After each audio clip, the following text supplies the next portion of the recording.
We can choose the courage to put ourselves in the vicinity of things we fear over and over again until we grow more comfortable and then confident. Brendon Burchard. Welcome to Wisdom Wednesday. I am Brooke Winings. So this actually comes from Brendon Burchard's book, The Motivation Manifesto. And it kind of sounds like it's in the middle of, like a thought. And it really is, because he's telling a story in the book, and he talks about how practice and putting yourself, that nobody starts out an expert in anything that they do.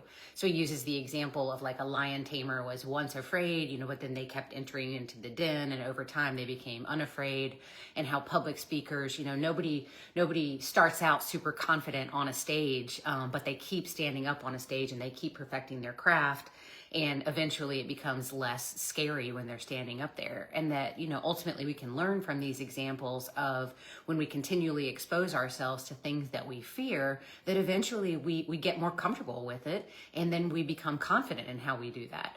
I can relate to the speaking thing. I can relate to the video thing. I've been doing this for you guys for a long time now. And, I try to encourage others to do video for a variety of reasons.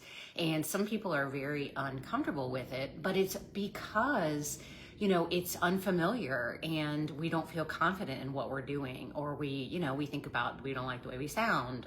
Unfortunately, newsflash, this is what you sound like.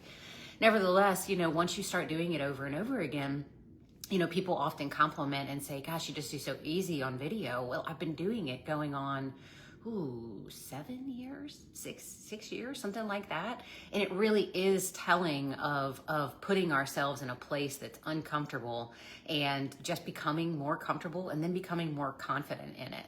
So I wanted to share this with you. It's a wonderful book. I'm about halfway through it, and really powerful, really inspiring. But just thinking about, what are those things that you fear, and maybe not fear like fear, but whatever it is, whether it's something that you do fear, or if it's, a physical fear or a mental fear, emotional fear, professional, personal, whatever. What do you fear, and what can you put yourself in front of over and over again? We talk a lot about prospecting in the sales world, right? And really so much of success in the sales world is talking to people and feeling confident about the product that you sell or the service that you provide. And, we're sometimes uncomfortable because we're afraid we're going to be asked a question we don't know the answer to. But I'm here to tell you that practice, that having those conversations over and over again is the only way to get comfortable and then to get confident. So lots of things to think about today. I encourage you to read this book by Brendon Burchard, and, see what you can take away from it. But think about it this week. Put yourself in a place that you fear more often, over and over again, and then see how your comfort and then your confidence eventually builds. I hope you guys have a great week, a great Wednesday, and I'll see you next week.